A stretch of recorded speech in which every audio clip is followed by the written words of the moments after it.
家来参加我们今天的携手共强网上讲座，我也很高兴能够见到大家。首先呢，我再给几分钟的时间，我们的网上的朋友来参加我们的讲座。我们要让我们的口译员用他们的语言来欢迎我们的参与者。我想我们现在可以正式开始我们的网上讲座。要谢谢我们的口译员来为我们担任今天的口译工作，他们用您所需要的语言来为您翻译。欢迎大家！我们今天这个携手共强的网上讲座，这是一个非常漂亮的、舒服的星期六的下午，很高兴大家来参加我们。大家能够看到现在电脑屏幕上面呢，是一些指示。我们今天会提供3种语言的口译服务，分别是普通话、广东话和韩语。我们同时会对今天的网上讲座录影。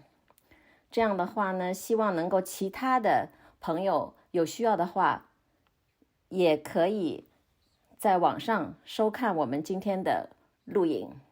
所以呢，再提醒大家一下，今天我们的网上讲座是进行录影的。所以呢，如果你希望的话，你可以打开你的电脑的摄像头，也可以把它关掉。我们在网上讲座进行的时候呢，我们任何时候都欢迎您可以用我们的网上聊天的形式提出您的问题，或者是跟我们进行互动交流。我们等一下有一些的讲者，如果您有问题的话，您可以随时在电脑屏幕上面打字。然后呢，我们的讲者也希望能够尽量的能够回答您的问题，或者是在我们讲座结尾的时候，我们会留出空余的问答环节。那现在的开始的话，我先来做一个土地确认仪式。不好意思，我还没有时间介绍我自己。我叫 Kenneth， 我是一个精神科的专科医生。我很高兴今天能够主持我们这个讲座。我们先开始土地确认仪式。我们带着感激和尊重的心情聚集在这片神圣的土地上，而这片土地受到与米西索加家族签署的13号条约，以及与多个米西索加家族和齐佩瓦家族签署的威廉姆斯条约的保护。多伦多处于一勺领地，这是安西拿比人、米西索加人和豪诺索尼人之间的一项条约，意于规定人们必须共享并且携手保护这片土地。其后的原住民族、欧洲人和所有后来者都被要遵循这项本着和平、友谊和尊重的精神的条约。然而，我们注意到了殖民主义、种族主义和其他形式的社会不公平对加拿大乃至其他地区和原住人民的和种族社区造成相对于其他群体更大的影响。在这里，我们团结一致，继续同当地和全球社会上的反原住民、反黑人、反亚裔群体以及所有其他形式的种族主义和社会压迫做斗争。好，我们今天就可以开始现在的网上讲座。今天是一个非常特殊的日子，你知道为什么特殊吗？特殊不是因为我在这里，而是因为你们各位在做。同时呢，我们是在这里创造一个社区，是一个能够互通互换我们的知识和经验的一个社区。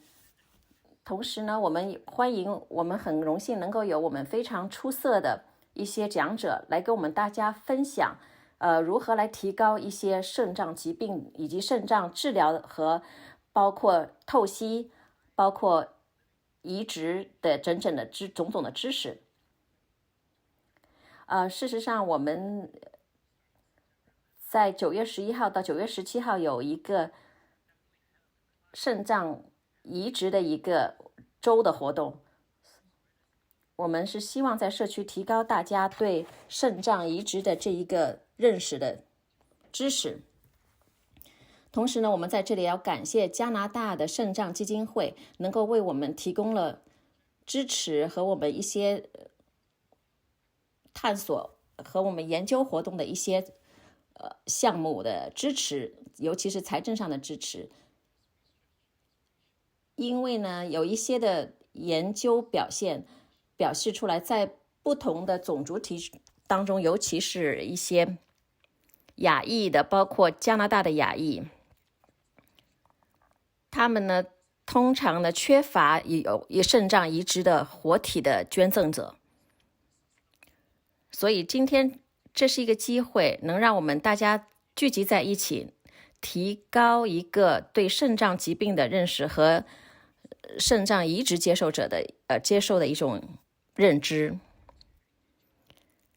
我们很希望能够在座的每一位能够踊跃的参与到我们这个网上讲座。如果您对我们将来的一些活动有兴趣的话，您可以参与您可以加上追随我们的网上的链接。那今天呢，主要想跟大家分享一下肾脏疾病的医治，包括肾脏移植和透析。同时我们这里有一个会议小组，我们这些会族小组的组员呢，他们有一些丰富的一些经验跟大家分享，他们会积极参与我们的对话。那同时我们也会跟大家分享一些关于精神上面的尤其是当您遇到慢性疾病的时候，精神上面的一些抗压力。好，现在呢，我再想提醒大家，在我们的讲座当中的任何时间，如果您有问题、有评论，或者是如果您想表扬我一下，您可以在这个网上的聊天室留下您的评论。那至少我们知道您在这里也积极的收听我们的网上讲座。如果您有问题的话呢，您不要觉得您会打断我们的网上讲座，没有关系，您就留言就好了。首先，我想要介绍我们的第一位的讲者。这位是一个非常了不起的讲者，他其实是我在医学院的时候的我的一个同学。其实我在进入医学院之前，我们在大学的时候我已经认识他了。那据我所知，他是一个在我认识的朋友里面是最了不起的一个朋友，而且他永远是一个学霸。我们需要帮助的时候，我们需要提问的时候，我们需要答案的时候，我们通常会找 Chris， 所以他就是我们今天的讲者。现在呢，他是 UHN 大学联医疗网的肾脏的主任，而且是一个多伦多大学医学院的教授。同时呢，他对全球的肾脏研究做出了很多的研究的工作。他提出了很多的观点，比如说他倡议了居家的透析。那今天呢，我们也认识到他很善于跟公众交流关于肾脏的问题，他可以把肾脏的疾病解释得非常清楚，连我这个精神科专科医生也听得懂的话，所以我相信他的解说会对大家都会有帮助。现在呢，我就请 Chris 来发言。Chris Chan 陈医生，谢谢 Kenneth， 我很荣幸能够来到今天的讲座。同时我要感谢今天的会议组织者，能够使我来参加今天这个重要的讲座，做出一些贡献。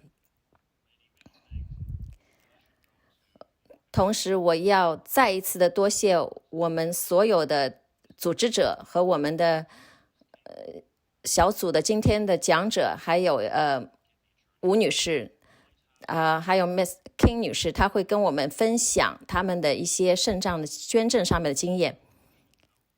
我想跟大家分享的就是大家应该知道的关于肾脏的知识，包括肾脏疾病，肾脏的治疗方式，包括一些比如说移植。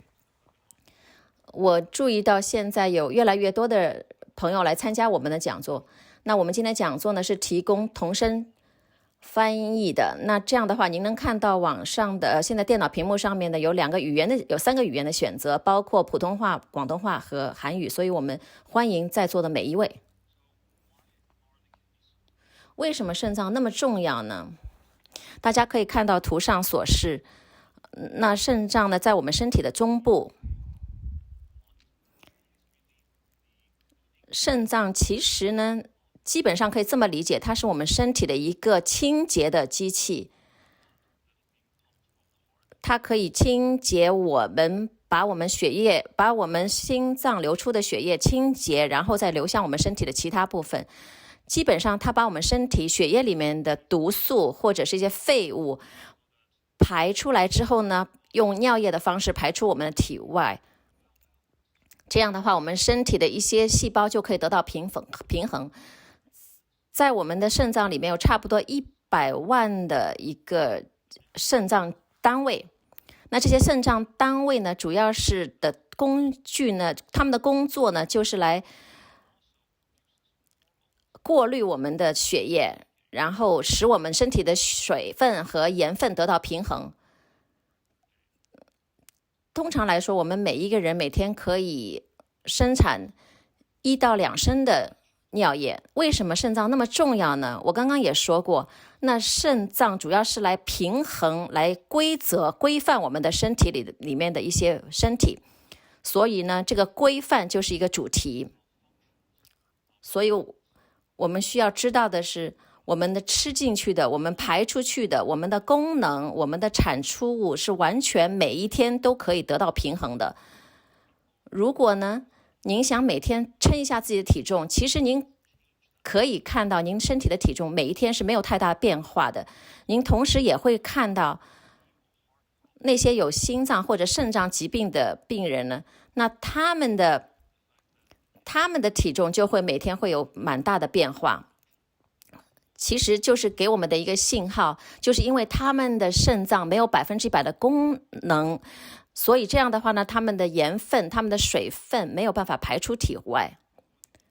为了让我们的肾脏更好的工作，肾脏需要呢从心脏里面得到血液。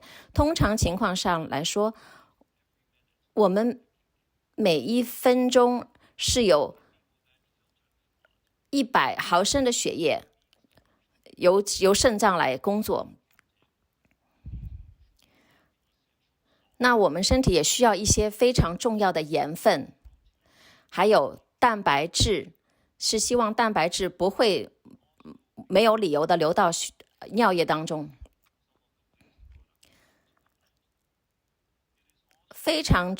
还有非常重要一点的是，肾脏可以能够平衡一些酸性的组织。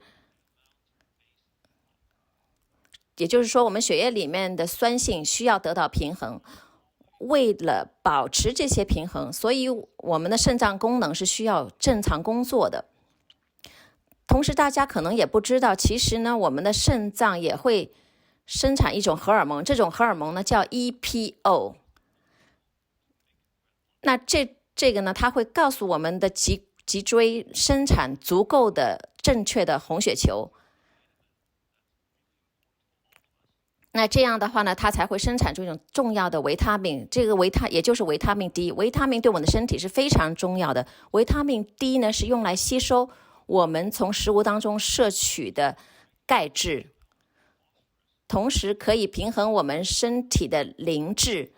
磷质是我们身体里面的另外一种重要的矿物质，通常是在我们吸取的那个食物当中可以获得的。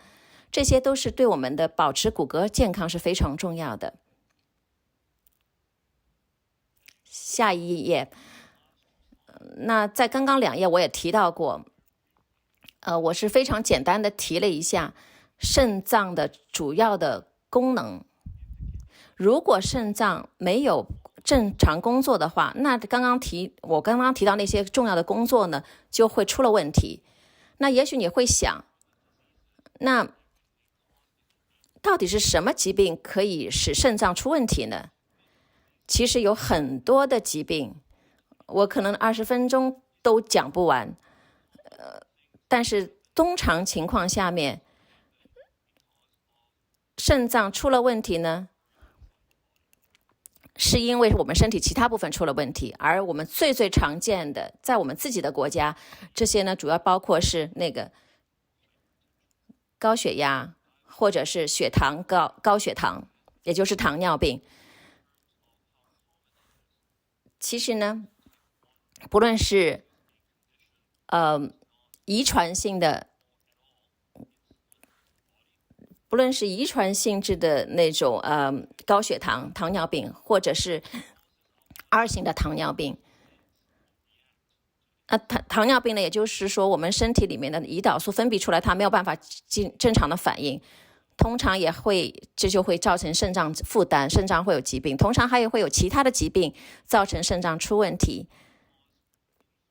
那很多时候呢，肾脏的一个过滤的系统会发炎，还有一些其他的疾病会释放一些毒素给我们的肾脏，这样的呢比如说关节炎，这些呢都会影响我们的肾脏功能。同时还有一些药物，比如说有毒素的药物会伤害我们的肾脏。那可能今天我们来参加这个讲座的很多病人呢，是有血糖的问题，或者呢还有您也听过有药物的副作用造成的肾脏的损伤。那非常重要的一点，大家要谨记的是，一个健康的生活方式，一个健康的饮食，同一个健康的精神状态都是非常重要的，这些都对保持肾脏健康起了相关的作用。那您怎么知道自己肾脏是不是出了问题呢？当然，通常来说，最重要的一点，您就是要尽早的寻求医疗帮助。同时您要清楚我们有什么样的资源可以为您提供服务。像刚刚冯医生说过的，肾脏基金会其实是一个非常有用的一个资源。还有其他的一些医疗组织，比如说 UHN 大学医疗网。我这里放到的这一页呢，就是荧幕上大家看到的就是肾脏基金会的他们的网页的信息。那他们呢为大家提供了非常多的一些教育性的资料，大家可以随手可得。同时呢，肾脏的基金会也为我们提供了各种各样的支援服务，尤其是对研发方面，那我们非常荣幸获得他们的帮助。那您怎么知道您的肾脏出了问题呢？那这些问题呢有点难答，因为呢有时候呢，或者是在早期的时候，您并没有意识到您的肾脏出了问题，而一些警告性的信号通常是在您的小便或者是您的血液检查当中获得的，不像其他的身体器官，比如说当您的肺出了问题，那很多病人就会出现呼吸上的障碍。如果您的心脏出了问题，有些病人会出现胸口痛或者是呼吸急促。当您的肾脏出了问题的时候，是比较难的让大家了解成因或者是迹象，所以很多时候呢，这个警告的信号是从我们的血液、验血跟验小便当中获得的。有时候是您或者您的家人是第一次才听说肾脏疾病的问题，那还有一些其他的风险，也存在一些肾脏病人当中，像我刚刚也说过的，高血压、高血糖、糖尿病也许是一个非常常见的问题。那现在在加拿大呢，高血压、心脏疾病、抽烟、或者其他一些常见的心脏或者是心血管疾病呢，都会造成一个肾脏衰竭的问题。所以呢，保持身体健康是非常重要的。那肾脏疾病会如何影响您的生活？那现在大家看到屏幕上面的信息呢，只是其中的一部分，就是慢性的肾脏疾病会引起什么样的问题。那比如说肾脏衰竭的话，如果肾衰竭的话，通常会有一个非常长远的一个迹象。那很多时候，如果您呼吸急促啊，或者疲惫呀，那有些人会出现他的症状，也有一些皮肤的很痒啦、瘙痒啦，或者是呕吐。通常我们会把这个呢叫成是 uremia， 就是尿毒症。那这对很多有慢性肾脏疾病的病人来说，我们会建议他们要注意他们的饮食。在我刚刚也讲过，如果我们的肾脏没有办法平衡我们的其他的身体里面的矿物质，比如说盐分呢、钾分呢，所以我们要非常小心我们放到嘴巴里面的食物，不然的话呢，我们吃的太多，某一种盐分太多或者吃的太少，都会给带来不好的后果。所以呢，对肾脏疾病来说，有时候医生就会要求他注意饮食和摄水量。那对很多病人来说，对肾脏疾病来说，药物也是起了一个很大的作用。在我刚刚开始从医的时候，其实对肾脏疾病只有很少的药物能够起到作用，而现在来说，我们选择的多了很多。不光光是针对你的肾脏疾病，还有高血压，还有糖尿病，还有一些药物可以拖缓您的那个肾脏疾病的问题。那我今天呢就没有太多时间跟大家详细解释肾脏的药物的问题。其实这个呢主要是您跟您的主诊医生要聊的话题，这样的话您可以了解更加多的肾脏药物的知识。那如果我们是希望避免能够出现肾脏衰竭的问题，所以呢，我们希望能够尽量早的能够谈一下关于肾脏疾病医治的一些方法，其中包括肾脏透析，我们俗称的洗肾，还有一些肾脏移植的方法。慢性肾脏疾病包括这些透析啊、移植啊，都是最好的，通常是最好的保持肾脏功能的一个方法。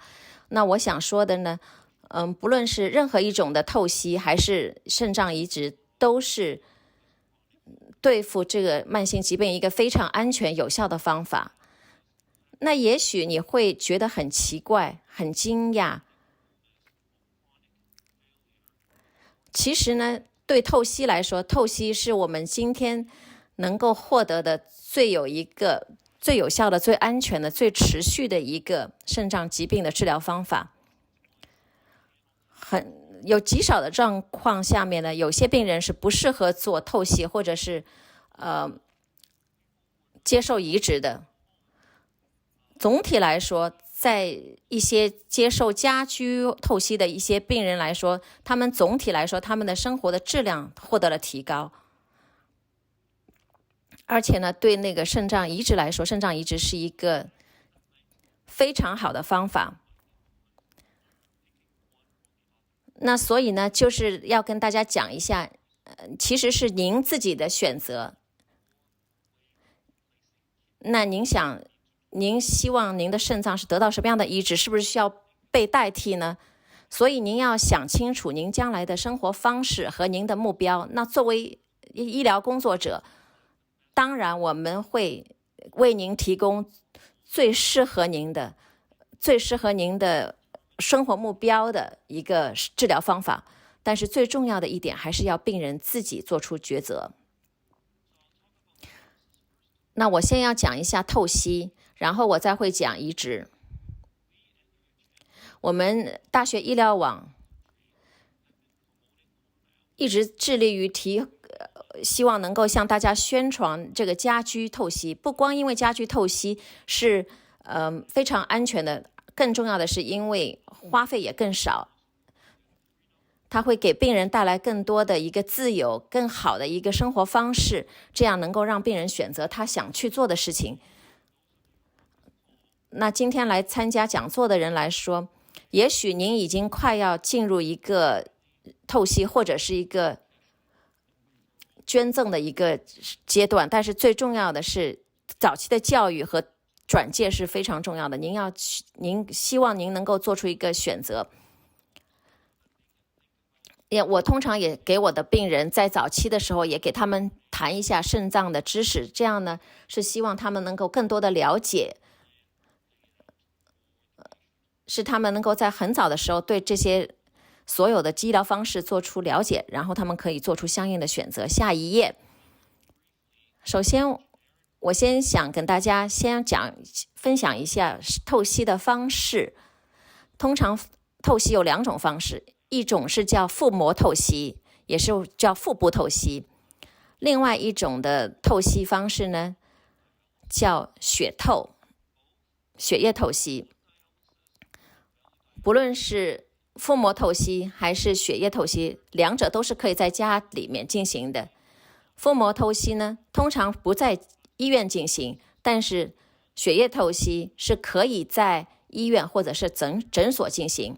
大家现在看到的这幅图显示的是那个透析的一个机器，在大家的右手边图片上面看到的是腹膜透析，也叫腹透，是在您的腹部放一个小管子进入您的腹部，这样的话呢，会有药物进入您的身体，然后呢，您身体里面的一些毒素或者是废物会在几个小时之后，在您身体里面那些毒素会随着那些医药的液体流出您的身体。那这个动作呢，要每一天都要进行，每一次几个小时，每一次通常来说呢，大概是一天需要置换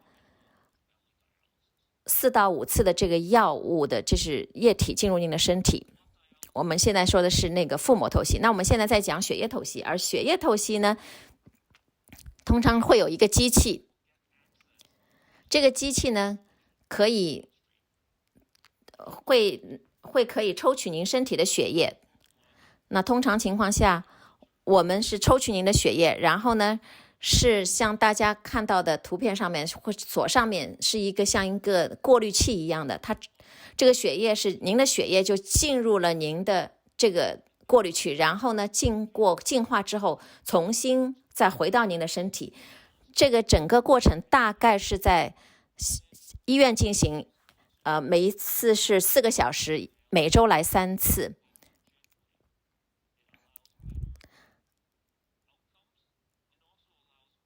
那通常情况下面呢，透析呢是会给大家带来很好的一个效果。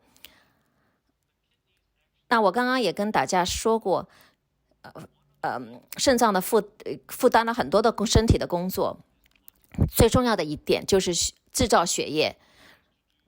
制造血液的话呢，是依赖于我们的那个肾脏的生产的一个荷尔蒙叫 EPO， 如果 EPO 这个数字偏低的话呢，或者就会有这个就是通常所说的贫血出现。那我们现在对一些具有肾脏疾病的病人来，在他们接受透析或者接受透析过程当中，会给他们进行一些注射。那也许有人也会问一下，因为身体的疾病出现会有一些疲惫呀，或者是精力低下呀，或者是睡眠的不安稳。那因为对肾脏患者来说，因为他的毒素没有办法排出体外，所以呢就会影响他的睡眠质量。同时呢，因为他可能身体的积聚了太多身体的液体没有办法排出体外，也会影响他的这些睡眠。还有其他的话题是要讲一下如何取得您的血液。那大家可能可以看到有三个不同的方法。那大家在左下角可以看到的是有一个其实呢，我们在您的您的血管里面会放到一个像通粉一样的，像意大利通心粉一样的管子，这个呢是用来获取您的身体的血液。那些血液呢是被抽取出来之后，经过一个过滤器过滤干净了以后，会回到您的身体。那这个呢会有好处也有不好处，因为它会有一个不好的地方，它会有个管子进入您的身体。那这个呢，因为是身体外面的东西，有时候呢它会塞住了，或者是会造成一些发炎。那不同的方法，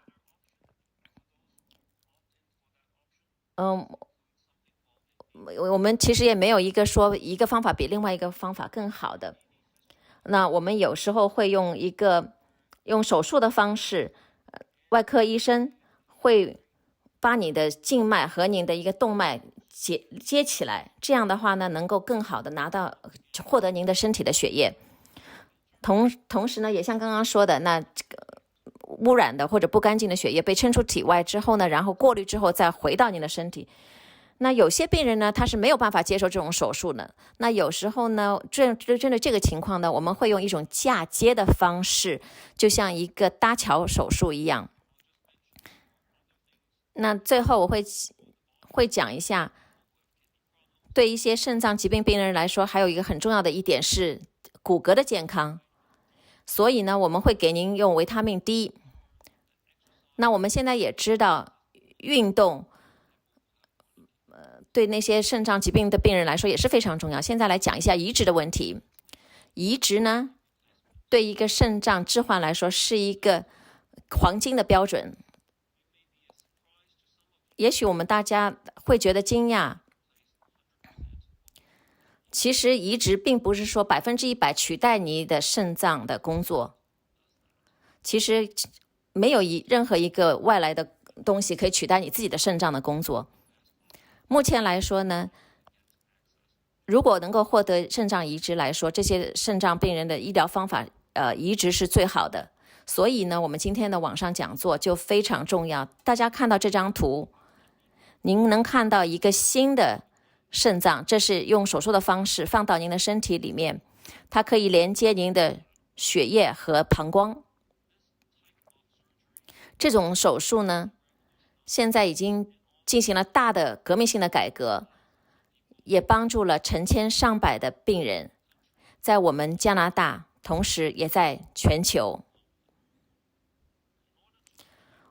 为了更好的获得这些，那每一个病人或者是每一个人都要经过一些了解，需要知道，而且是我们需要确保这个手术对我们的病人或者是捐赠者都是可以接受的。我们不希望伤害任何一个人。那有2种方法获得肾脏移植，一个呢是一个活体的捐赠者，或者是一个过世的人的肾脏捐赠。为了拿到一个活体捐赠者的捐赠，教育或者是整个的过程是非常重要的。同时呢，我们的捐赠者也要清晰的了解他经历的一个手术对他的身体是没有伤害的。我们今天没有太多的时间跟大家分享这个到底捐赠的整个的过程，但是我们很幸运的是，我们今天有几个小组成员，他们是捐赠者或者是受捐者，他们可以跟大家分享经验。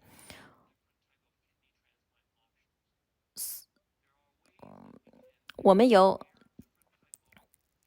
可以把不同的肾脏捐赠者和接受者组成一个团队，因为不是每一个人的捐赠的肾脏都是适合其他人使用的，就是说需要给他们进行配对。但是为什么需要配对呢？因为呢，肾脏呢，因为很多时候并不一定是适合你的，因为你捐赠的可能是给另外一个人，所以你身体的或者你受捐的话，你是身体的免疫系统会感受到是另外一个人的身体的器官到了您的身体，所以呢，它会要保护您的身体，所以这个过程就叫做排斥。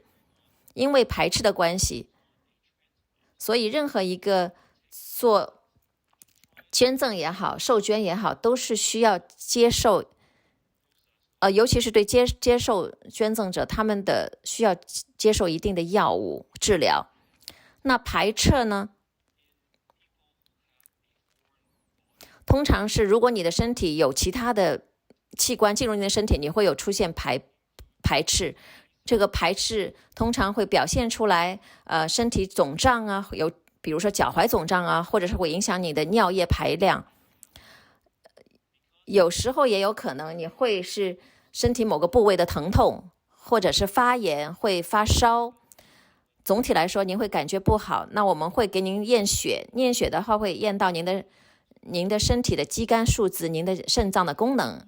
我以前也讲过。很多时候呢，会有一些东西会有时候会压抑我们的那个免疫系统，这个呢会叫那个。那通常情况下面，我们身体就需要有一定的接受能力，能够接受一个外来的器官，但很多时候呢就会出现一些排斥作用，会一些副作用。我们因为要给您一些抗那个免疫的药物，这样的话呢，您的身体会出现一些副作用。您看到的这张图表就是所有的药物是一些抗免疫那些药物，因为每一种药物呢可能会出现一些不同的副作用。那有时候呢会多一点，有些会少一点。那有些人会感觉多一点的副作用，有些人会经历更加多的副作用，所以这是完全因人而异的，而且是因为您的捐赠的阶段，或者是您整个的这个肾脏疾病旅程当中，您处于哪个阶段。那所以可能大家就会问一下，到底什么样的治疗方案是最适合你的？其实并没有一个统一的标准答案，因为您的健康的状况是不一样的。您可能只是听说了肾衰竭，但是您并没有听说您有其他的各种各样的选项。那也许您也听说过捐赠，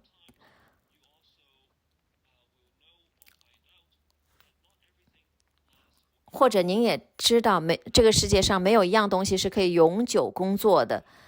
事实上，很多的肾脏病人他就会要经历了各种各样的阶段。他们刚刚开始的时候会接受透析，然后呢，或者转变他们的透析方式，然后最终会转向捐赠，接受捐赠。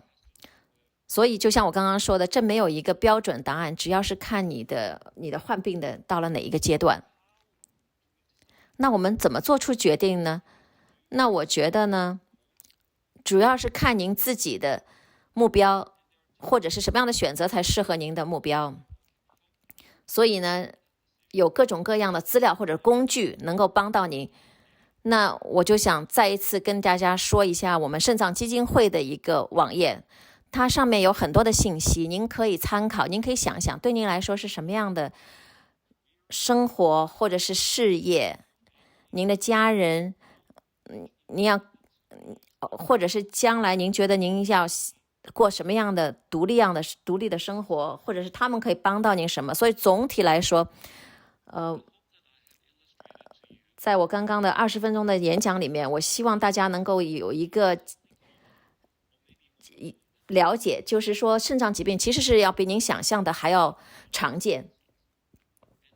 所以每一个人的肾脏疾病，他们情况也会不同。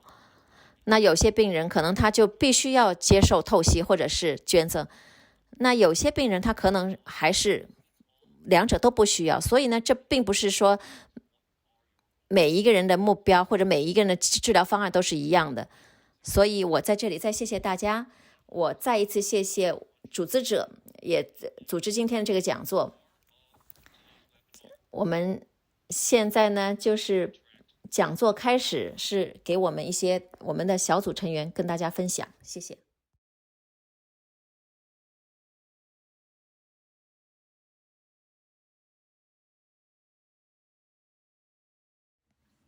好，谢谢 Chris， 谢谢陈医生。我想首先呢，让我们大家来鼓一下掌，对着电脑屏幕鼓一下掌。那我也欢迎大家可以做一些在电脑屏幕上面做一些表情出来，因为我们并不没有办法听到您的掌声。那现在呢，我们来邀请 Chris 跟 Justin 来开始我们今天的聊天。那请 Chris 跟 Justin， 谢谢 Ken， 谢谢冯医生。我很荣幸的给大家介绍 Mr. Justin Poi 武先生。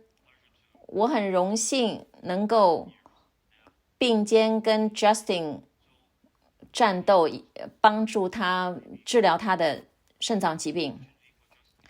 那我想也许我要把这个机会留给 Justin 来跟大家分享，他来做一个自我介绍。当然可以，谢谢 Chris。 是差不多我整个一生都是您的肾脏病人。我7月份的时候已经53岁了。我10岁开始患有肾脏疾病。我13岁的时候，差不多是1983年的时候，我开始了腹膜透析，那是我第一次开始做透析。这是一个漫长的过程。很有趣的一点是，我就觉得对我来说，这个肾脏疾病是心理上的改变，对身体上面的改变更加重要。那有时候我觉得肾脏对我来说是一件好事情，因为我有很多经验。那也许也是呢，很多病人会问我啊，听上去好糟糕啊，原来你经历了那么多的治疗，那么多年的治疗。那也许我可以让您先提问，然后我来跟大家解释我到底经历了什么样的经历。是Justin 您说的，您在童年的时候就已经被诊断出患有肾脏疾病。那您可不可以跟大家解释一下，刚刚开始的时候到底是怎么一回事情？您做了什么样的肾脏替代的一些治疗，或者是您谈一下您的这个肾脏治疗的好处和不好处。当然是在以前，在我的童年时候，那个时候肾脏治疗的方式是跟现在是没有像现在这么发达。那个时候呢，我们的选项很少。那个时候我只有13岁。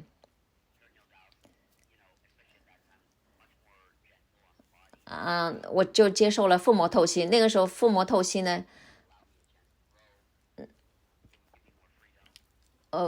因为接受腹膜透析呢，就给了我更多的自由，我可以正常的上学。是那个时候是没有办法在家里面做腹膜透析，所以我就是一个门诊病人。所以那个时候你就带着那个药液的那个袋子。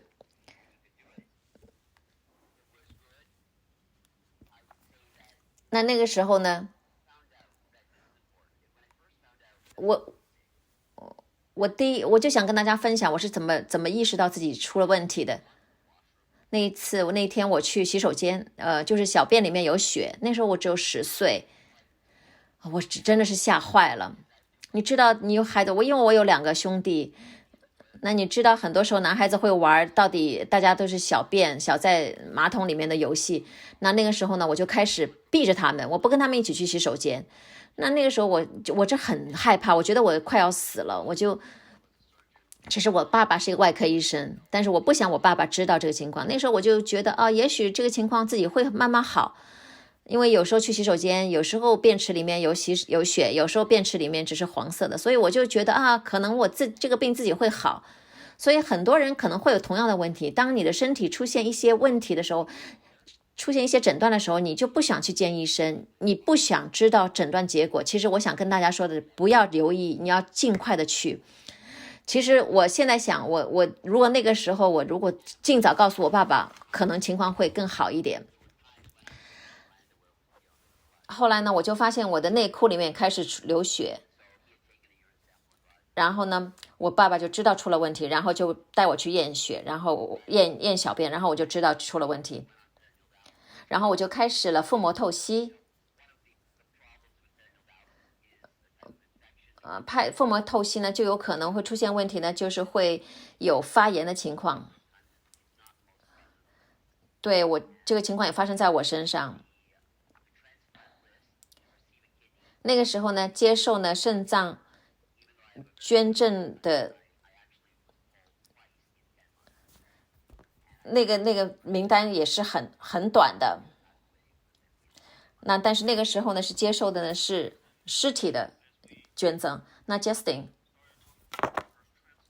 我们现在讲的是你第一次的移植，那刚刚开始的时候情况怎么样呢？那个时候是你在读中学，那这个移植怎么样影响你的生活呢？那个时候的肾脏移植，按照今天的标准来说是很糟糕的。其实，那个时候外科医生他很棒，他跟我爸爸妈妈聊，但是那个时候接受的那个移植是非常糟糕，差不多很快。那个时候的那个肾脏移植是从尸体里面获取的，那个时候的技术也没有现在这么发达。然后我那个时候的血压也总是非常高，居高不下，而药物也没有现在那么发达，所以我就出现了很多的排斥。那整个的我的他是整个的高中阶段，我就在忙于治疗我的肾脏疾病，差不多是到大学1年级的时候。但是我是想告诉大家，这个肾脏捐赠，我接受捐赠，给我换来了非常好的自由。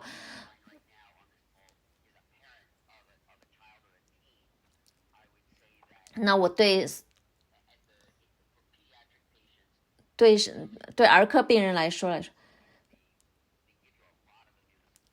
那现在来说，他们会给病人接受捐赠，他们会给你很多的药物，尽量使你不要出现这些排斥行为，排斥反应。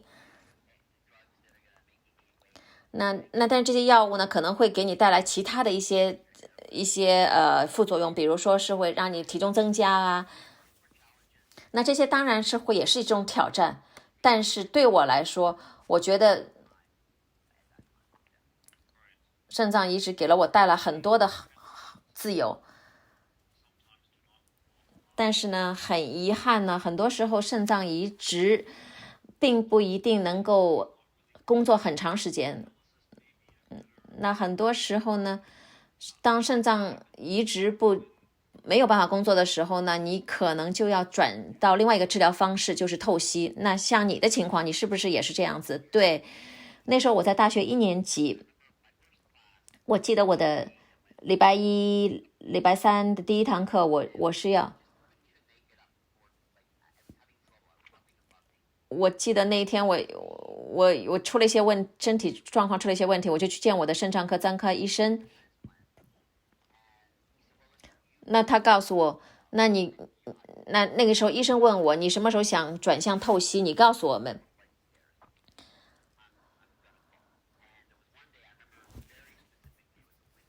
然后我也记得是有一个冬天，我的情况非常糟糕，我连爬楼梯也有出了问题，也有困难。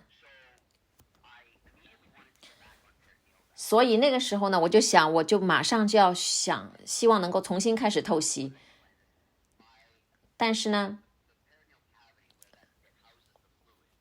是就是腹膜透析是借用你的腹膜来进行透析，但是我的腹腔呢有一些很多的细菌，我有很多的炎症，所以差不多我只是接受了腹膜透析90天，然后他们就把我转到做血透。那个时候呢是1个礼拜3天我要去医院接受血透。那个时候我在上大学，你也可以想象，对大学生来说，这个生活是有多么难受，多么糟糕，多么麻烦。那个时候我妈妈把我送到医院门口，然后我就用最快的速度去血透，坐在血透板凳上面。但是我也扛过来了。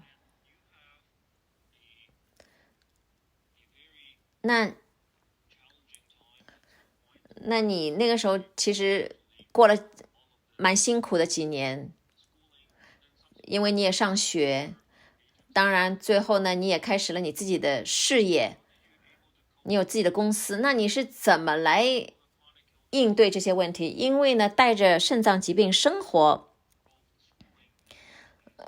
上学、工作、开展事业都蛮难的。也许你不介意跟大家分享更多的经验，那我就想说，这是一场长期的战斗，那你的身体是在打仗，但是我就觉得你的精神上的一种动力，一种精神是非常重要的。那我那个时候呢，在80年代是在病童医院，那个时候有很多病童的朋友，我差不多有一个病友，不久之前也离开这个世界了。那我想说的是，很多人呢就生了病，他就会非常的不高兴，会非常的难过。但是呢，你要记得，你不能一直难过，你不能一直让自己不舒服下去。这是我一直想告诉大家的。那就像你买了自己的第一辆车好漂亮，金灿灿的，那个新车的味道都很棒。那有一天呢，你发现呢有一个刮痕，那你会说啊，出了一个刮痕，我要把它弄掉。然后呢，你慢慢会发现，像我身上有很多的疤痕，我就会告诉人家，我根本不在乎这些疤痕。那就像一辆车，很多年之后，它不可避免就会有很多刮痕。你这个车开了10年，基本上已经开始各种各样的问题都出现了，灯也打不开了。但是你很高兴，他还是能够把你从一个地方带到另一个地点，那就是我也把自己的身体看成是一个旧车，那虽然很旧，但是呢，他还是在工作着。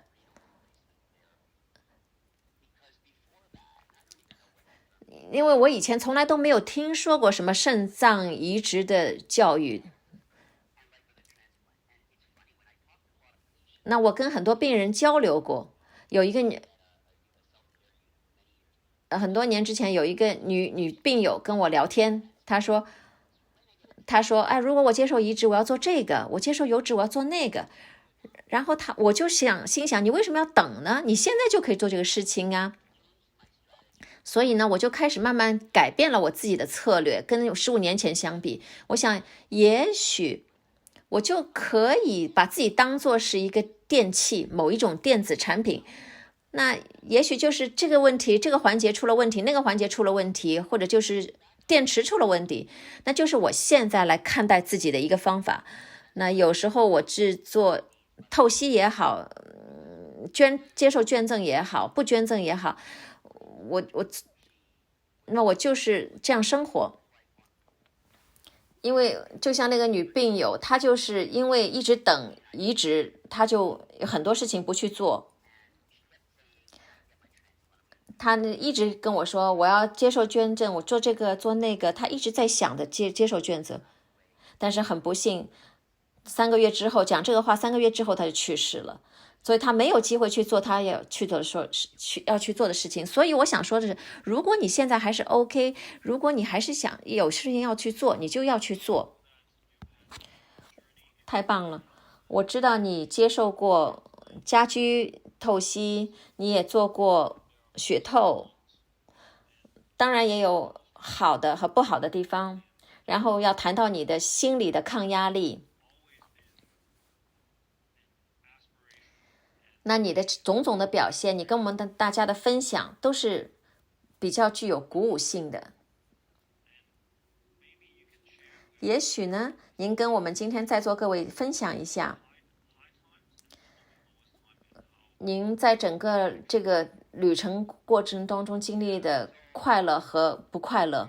那首先呢，接到一个捐赠的一个电话，那通常我们去医院去接受手术，你是不开心的，对不对？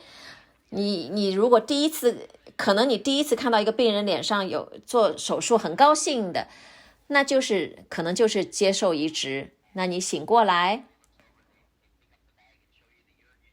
然后你躺在病床上面醒过来的时候，那些医护人员给你看你的第一袋尿液，你会觉得很高兴，这是一个非常美妙的感受。那我上一次接受的肾脏移植是我妈妈捐赠给我的。那这个是和以前儿时接受的那个尸体的那个捐赠是完全不同的感觉，因为心理上面是完全不一样的一个经历。每一年，因为我跟父母在一起，我们会聚会，那每个人的人生旅程都是这样子。那这个呢，对我来说可能是人生最快乐的时光。那能够跟家人一起坐在餐桌吃饭聊天。我在做透析的过程当中，我也是去旅游的，跟我父母一起旅游。我上一次我上一次完成捐赠之后呢，我就跟几个年轻人一起出去玩，痛快的畅游世界。我现在对我来说，我就是不愿意去睡觉，因为我就觉得说睡觉好像很浪费生命一样。那我们过得很愉快，但是我也想同时说的是，当然也有不高兴的时候，难受的时候。我的这些不愉快的、难受的时候，就是要看我怎么在心理上去解释这些难受。当我没有办法获得一个我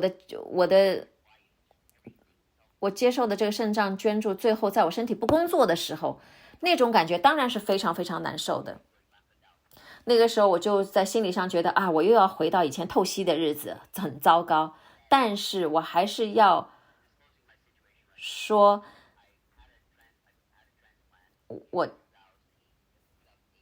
在2008年的时候接受过捐赠，然后在这个新冠肺炎疫情开始之前，我接受我妈妈的肾脏，但是最后呢也没有很好的工作，最后我又变成透析。所以在过去2年半，大家经历了疫情、隔离、接受移植、透析，我的工作，这些所有的事情听上去就是特别的糟糕，对不对？但是我有一天跟我的太太说，其实也没有那么糟糕，我其实感觉还蛮好的，我就是要等着好事情的发生，其实并不是那么糟糕。我可以说，所以说这种难过不难过，99%是要依赖于我自己到底怎么去解释的。我晚上的时候会做一些比如说在家居的透析是靠一个机器做的一个透析，我晚上睡觉之前把机器接上去，然后我去睡觉，然后早上醒来把机器拔掉。但是我就告诉自己，这就像去健身房一样，有时候我需要去见医生的时候，刚开始肾脏出问题的时候，我要见各种各样的医生，我把这些约的时间都放在我的日历上面，那我就把这些当成是跟客户开会。还有另外一个心理上面的一个战术呢，就是如果这些问题不到我自己掌控之内，我就不让自己去烦神去想到底应该怎么解决这些问题。我按时去医院见医生，只要我走出医院，我就忘了刚刚经历过的事情，我就不再去想这些事情，这是我心理上面采取的战术。那这是我的方法，但这个方法对我是有用，也许对您没有用。但是我是希望大家，那很多人呢也通过那个肾脏基金会的资源去获得服务。那很多人也来问我，他们通过肾脏基金会认识我，他们来问我有什么策略，这也是我跟他们分享的一些我自己的经验。那我想 Justin， 我跟您，我们已经认识了那么多年，可能未来也要一起共行。所以现在对您来说是一个非常重要的一个转折点，是关于您最近的一次的肾脏移植。那现在呢，我会重新把话筒给冯医生，那等一下我们要跟您谈一下您最近一次的肾脏移植。好，谢谢 Chris， 也谢谢 Justin。谢谢你们两人给我们进行了一个聊天的对话。现在呢，我们要跟 Vivian 聊天，欢迎您 Vivian， 我们很高兴能够请到您参加我们今天讲座，来参加我们今天很重要的这些聊天。首先呢，您刚刚也听了 Justin 的故事，您当然作为母亲也经历了这段路程。也许您可以跟我们跟我们分享一下，作为一个母亲，作为一个照顾者，您是怎么来走过这一段路程的？尤其是当 Justin 儿时就已经被诊断出患有肾脏疾病。谢谢你的问题 Ken。 首先呢，我要澄清一下，我已经不再是一个国会议员。那我们呢，其实不需要这么正式，在这个场合，其实我身边每一个人都叫我 Vivian。 那我也有医生啊，那些我高中的同学啊，在香港的高中同学，他们都叫我直呼其名。作为一个母亲，作为一个照顾者，我是有话跟大家分享的。那 Justin 呢，他是有肾衰竭，像他刚刚讲过的，他在10岁的时候已经被断诊。那我们一共有3个儿子，他呢是中间，他是老二。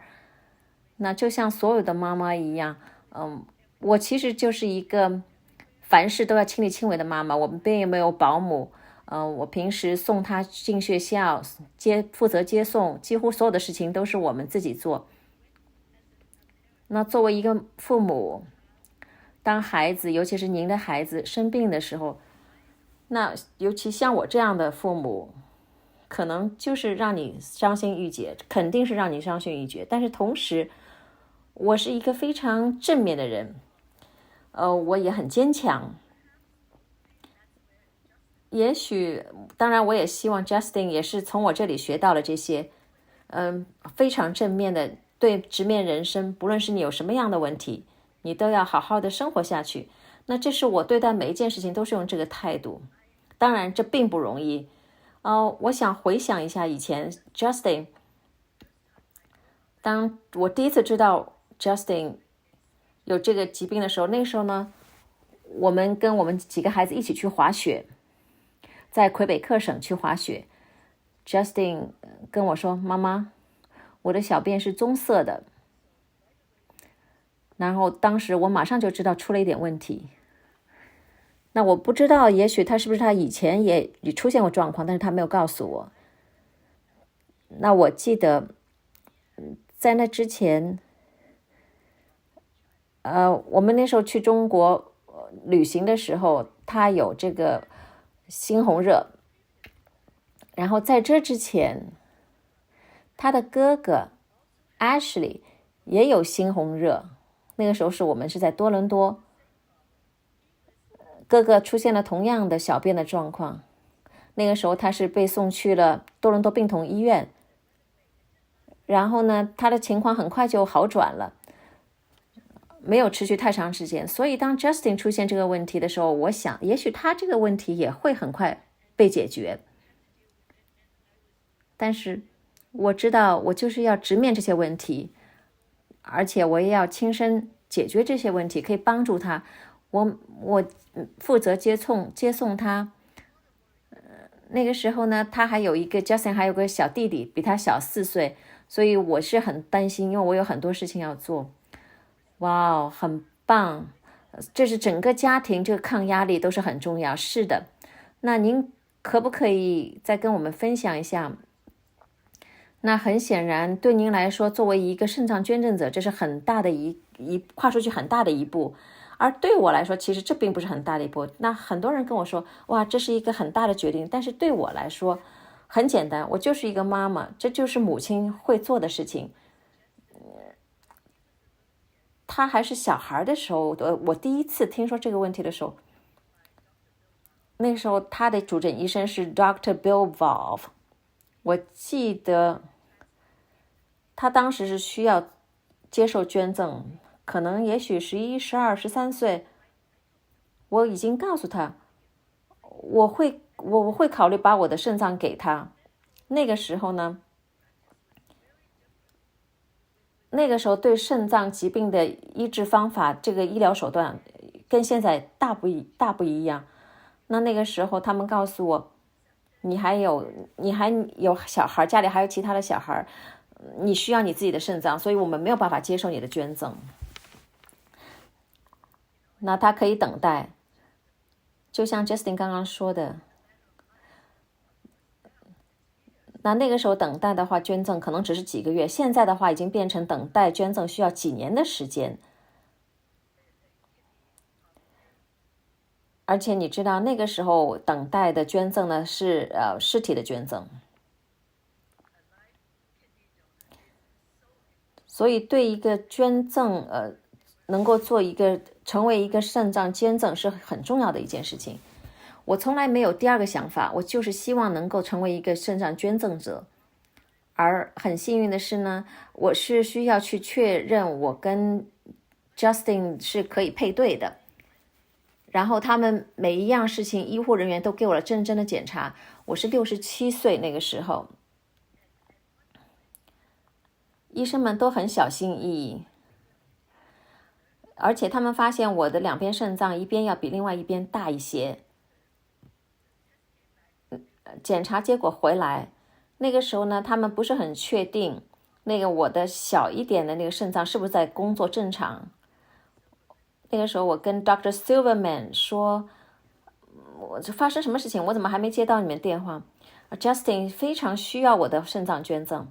然后医生告诉我，因为这个问题呢，我们最好不要往前走了。但是我告诉他 no， 我想往前走，我把我大一点的那个肾脏给他。但是医生告诉我不行。然后那我就告诉他们再测试小一点的那个肾脏。然后呢，他们就做了一系列的测试，最后结果是可以的。我从来没有第二个想法，很棒。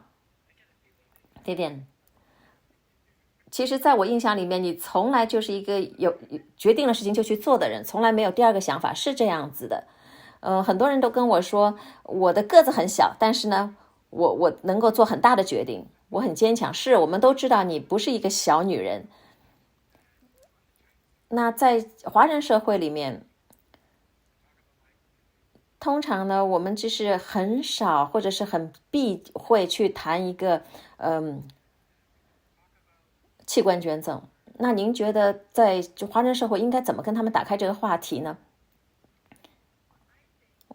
我觉得也许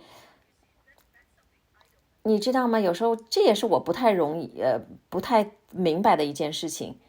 那我觉得也许是在这样中国人的文化里面，年轻的应该是要照料年长的，而不是反过来的。那你听到很多中国人的故事是关于年轻的一代或者是孩子们怎么样为他们的父母做牺牲，但是你知道吗？尤其是在身体上面，很多人就不愿意谈论这些关于捐赠的问题，这是我不太理解的。但在中国文化里面，很重要的一点，如果你很幸运，在你去世的时候，你的孩子、你的孙子辈都在你的床边，那这个对我来说这是很重要，因为我希望我走的那一天，我所有的孩子能够在我身边，可以让我好好的跟他们道别，不论是我的孩子还是我的孙子辈，所以这是我生命当中最重要的事情。也许很多加拿大的华裔应该这样想一想，应该是父母好好的身体健康，他们的好好的活着。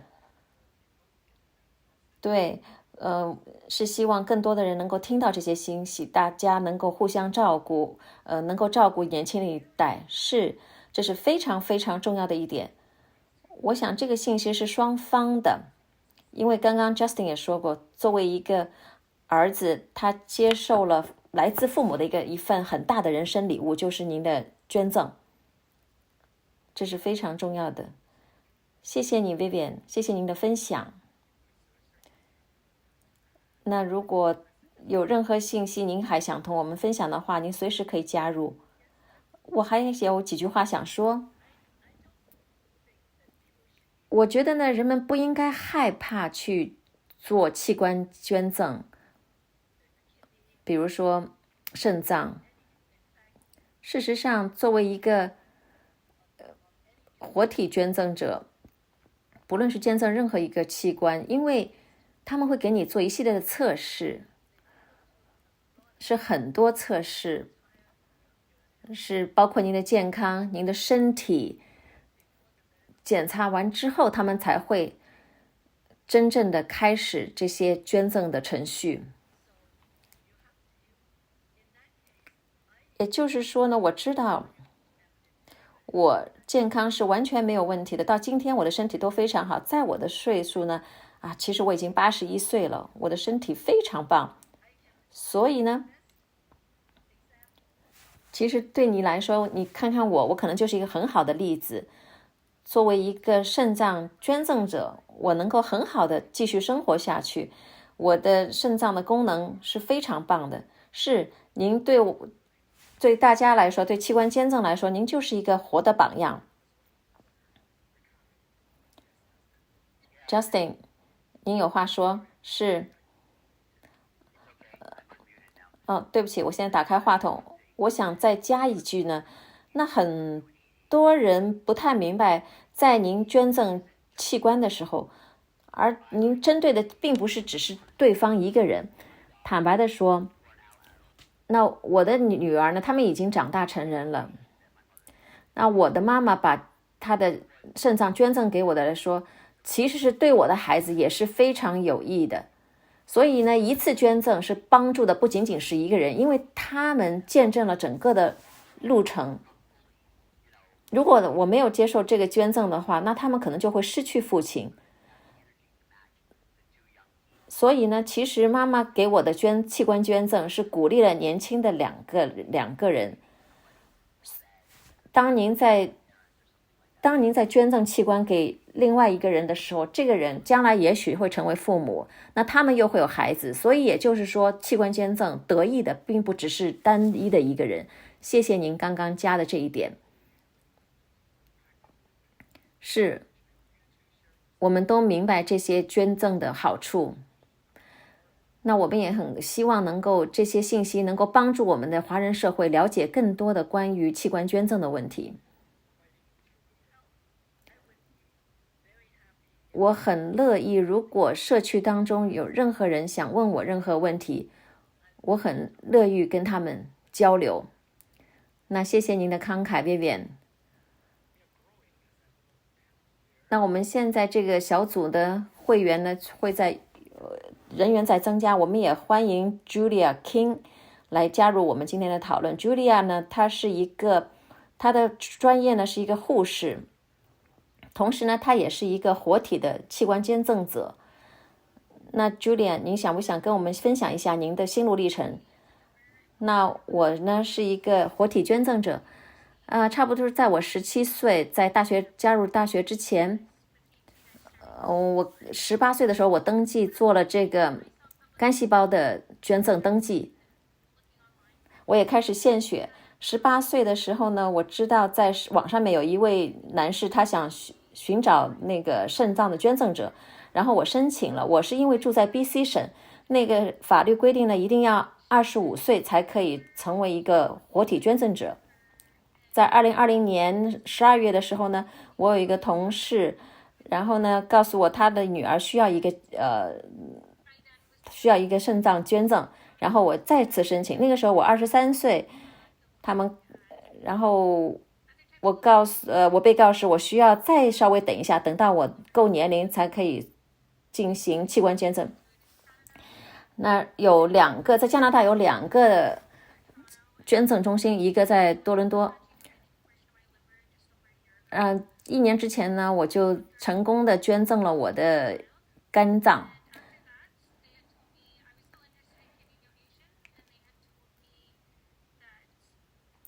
那个时候呢，我还想捐赠我的肾脏，但是他们告诉我，我需要等3个月我才可以申请。最后呢，我在4个月之后呢，我又申请。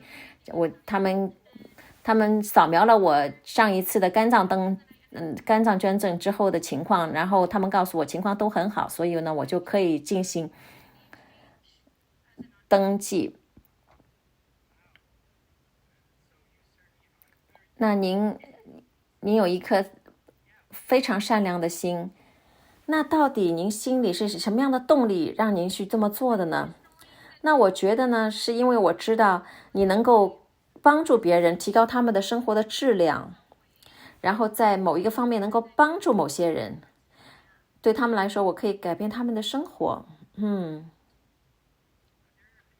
有没有一些文化上面的方面，您可以觉得会影响您的这个整个的捐赠的旅程，有吗？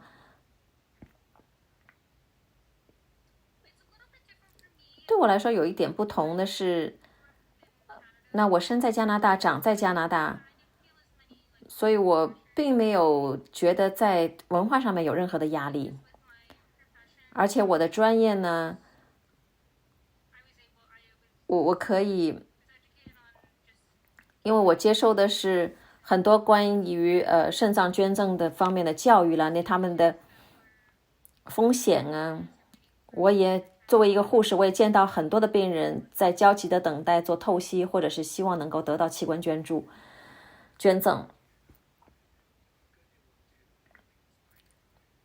那也就是说，你的专业知识也帮助了你去做这些器官捐赠，是吗？是的。那你有没有其他的分享的？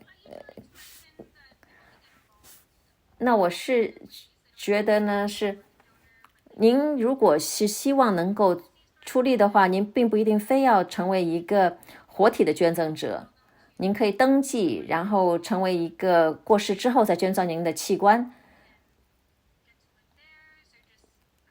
那这样做的话呢，是可以提高他人的生活质量。对我个人来说，坦白的说，我在捐赠之前和捐赠之后，我没有发现我身体上面有任何的不同，我也不需要吃任何的药物，我也不需要服用任何的因为捐赠需要服用任何药物。在捐赠了我的肾脏之后的9个礼拜，我就去了墨西哥旅游，而且我在那里玩得很开心。那你跟 Vivian 就是一个活的我们一个招牌，作为一个活体捐赠者的一个招牌，而且你们生活得非常愉快，身体健康状况也非常良好。那谢谢 Ken。 我在想再强调一下，在 Julia 跟 Vivian 跟我们分享的对话里面的一点，就是我们也想告诉我们今天的与会者，我们的医疗团队呢不论是对捐赠者和是接受者，都会做出一个详细的一个身体的评估。我们的团队会照料捐赠者，是要确保捐赠者在手术过程当中是安全的，而且在手术之后呢，如果有任何出现问题的话，我们是不允许任何捐赠继续进行的。那很多时候呢，会问一下这个恢复期。那我们这里有2个活生生的捐赠者，他们呢手术之后的恢复情况都非常良好。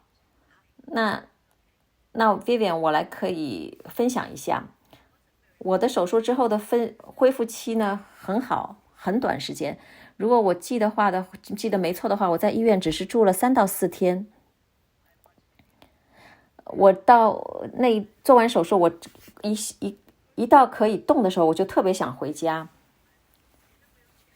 然后第1天的话呢，我已经可以离开床。那个时候我是坐的轮椅，我马上就推着轮椅到了 ICU 去看 Justin。我想确认他也是好好的。然后我看到他的电脑在工作，我想太棒了 ，Justin 已经开始工作了。那他的大脑也已经开始工作了，他已经在电脑上面开展他平时一样的工作。那我就很快就出院了，然后我再回家休息了没有几天。所以我很幸运，我也有2个非常好的朋友，在我住院期间呢就陪着我。我有一个那个时候住院的时候，我有一个单人房。我的先生是白班来陪我，然后呢是我的办公室的助理，他差不多已经跟我一起工作了40年，他的名字叫 Peggy Koo。 他呢是特别想陪我，然后我就跟他说好吧，如果你实在想来医院陪我，你就来陪我，但是不要工作。但是他说不，太多人打电话到医院来问你的情况，打给我来问你的情况，所以我必须要到医院来陪着你。然后呢他就来医院陪我一直到半夜。然后我有另外一个非常好的朋友，他是一个退休的护士，叫 Amo。 他呢就是每天半夜来值班到第2天的早上8点。所以呢我很幸运，我在住院期间我从来都是身边有人陪伴的。所以我还是要讲我非常幸运，你知道吗？也就是说，我相信如果我们为他人做善事的话，好运就会降落到我们的头上。事实上我的人生就是这样子的。 Julia， 你呢有2次器官捐赠的经验，其实是很多次的器官捐赠。你有肝脏的捐赠，还有肾脏捐赠的经验。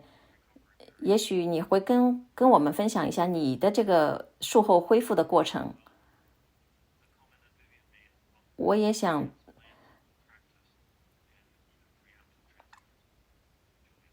那我现在就把话筒给 Julia。 那我的术后恢复呢，我可以把跟我的肝脏捐赠相比的话呢，我的肾脏捐赠的恢复期会要快很多。我就是有一个小的伤疤，我很快就可以去星巴克喝咖啡。差不多就是医生告诉我，在术后的6个周之内，就尽量避免提重的东西，不能提超过10磅的东西。3周之后呢，我就差不多开始可以重新跑步，做一些运动。因为我那时候请了6周的放假。总体来说，我的恢复期进行得很快。我疲惫的话呢，差不多有12周。那这个呢，就比我的肝脏移植的那疲惫期稍微长一点。这点我还有一些话要说。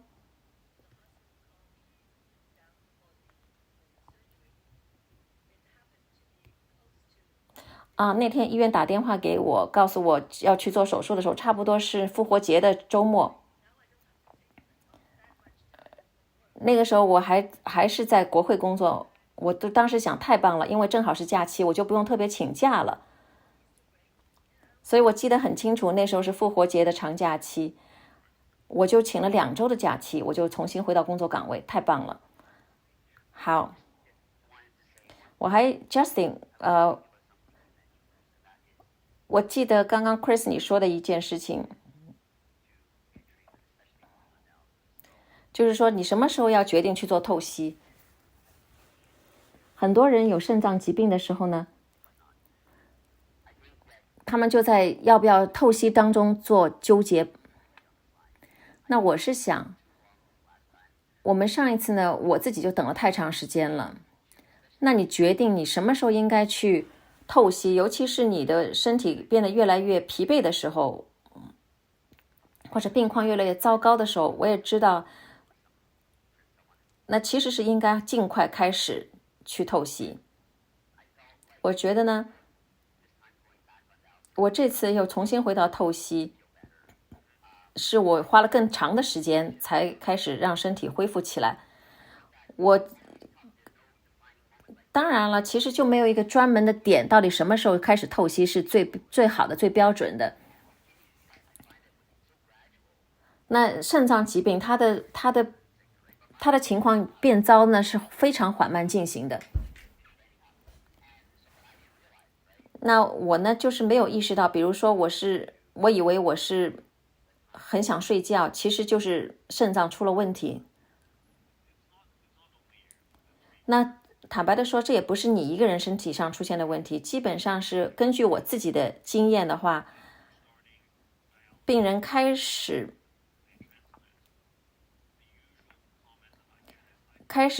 透析，或者是开始接受捐赠之后，他会说：“哎呀，我都不知道我什么时候开始变得这样的疲惫不堪。”我早些的时候也说过 ，Vivian 也提过，其实捐赠的话，接受移植的话，会让你的身体发生很多的改变。活体捐赠也好，或者是遗体捐赠也好，对于那些患有长期肾脏疾病的话，是需要尽快的开始透析。这样的话呢，就同时在等待，希望能够有一个肾脏的捐赠者，能够接受各种测试，然后等到有一天捐赠条件成熟的时候，就可以接受移植。为了让这些所有的情况可以如期发生的话，所以呢，我们是需要大家认识、了解肾脏疾病，也就是我们今天举行这个网上讲座的目的所在。对于病人来说，对一些肾脏的捐赠者来说，大家都要了解整个的过程，因为是需要时间才让整个的捐赠能够移植能够实现的，因为大家要经过各种各样的测试。那因为做了某种测试之后，也许我们会了解到以前一些没有了解的身体上面的问题，所以我们整个的过程是希望对病人来说，对捐赠者来说都没有造成任何身体上的伤害。那很多人会不清楚，好像到底什么情况。那我们想告诉大家是，我们要确保捐赠者和受捐者他们是配对成功的，因为我们不想你们当中任何一方受到伤害，所以因为有些病友他已经有这些经验，一直在等待捐赠，但是也有一些病人可能他一直不知道、不了解这个捐赠的整个过程，所以我是希望我们今天的讲座能给大家这方面的了解。我现在有一些，我想我们要稍微暂停一下，因为我们有几个问题，观众提的问题。那如果您的问题是有中文想提问的话，不论是广东话还是普通话，您都可以在聊天室打字或者是提问，因为我们有同声传译，可以把您的问题翻译成英文，在英语频道翻译。现在不知道大家有没有问题需要提的，您只要告诉您的您只要现在可以提出来，没有问题。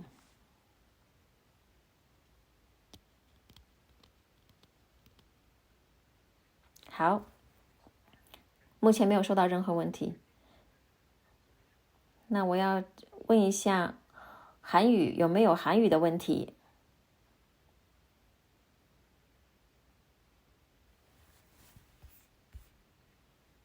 好，目前没有收到任何问题。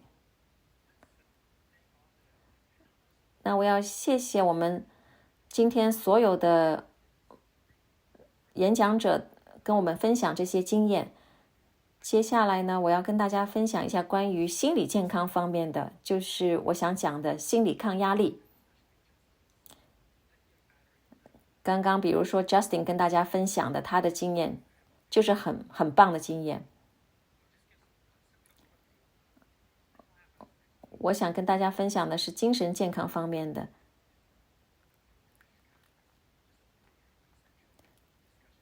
那我就要跟大家分享一下简单的几页纸。那在此之前呢，我还是要多谢我们刚刚的小组成员跟大家进行的非常奇妙的分享，谢谢。好，现在我就要把我的演讲资料拿出来。用 PPT 的形式。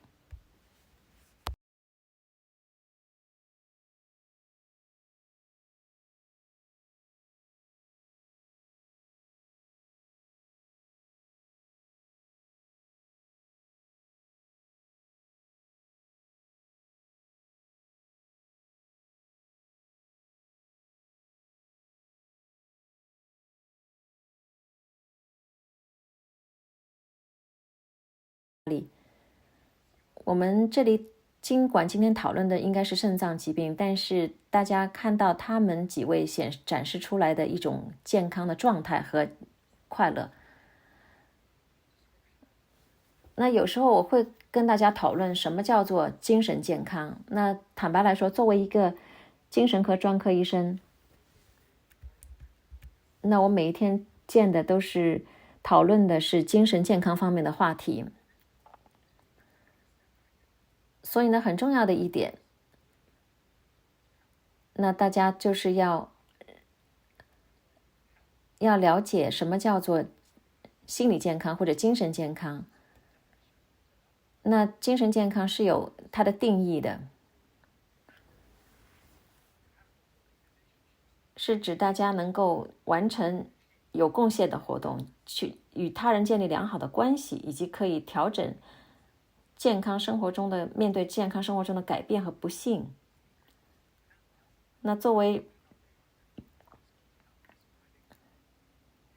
那我们今天这个原因呢，就是能够看到我们这里的讲者，他们是怎么样来面对精神健康上面的压力的。那尽管是他们经历了漫长的一个患病的过程，或者是面对肾脏疾病的过程，但是他们能够保持一个良好的关系，而且是面对这些挑战，如何来调整自己的心态。那我们当然，我们人不光只有身体，就像是 Justin 刚刚说的，那我们要照料的是不光是我们的身体，还要意识到是我们的思想。很多时候呢，很多人会有精神上面的信仰，那就是精神上面的一种健康。所以呢，心灵身同样重要。那我们也听刚刚陈医生跟我们分享过这个肾脏功能的重要性，因为肾脏可以帮我们排毒，排除血液当中的毒素。因为我们的身体会影响我们的心灵，就像刚刚陈医生解释过的，什么叫做尿毒症，那它开始怎么样是由肾脏疾病开始，那这些都会影响你的记忆力，会影响你的专注力，最终认知能力，这些都会是你的情绪，对不对？也就是说，这个精神状况和身体状况是相辅相成的。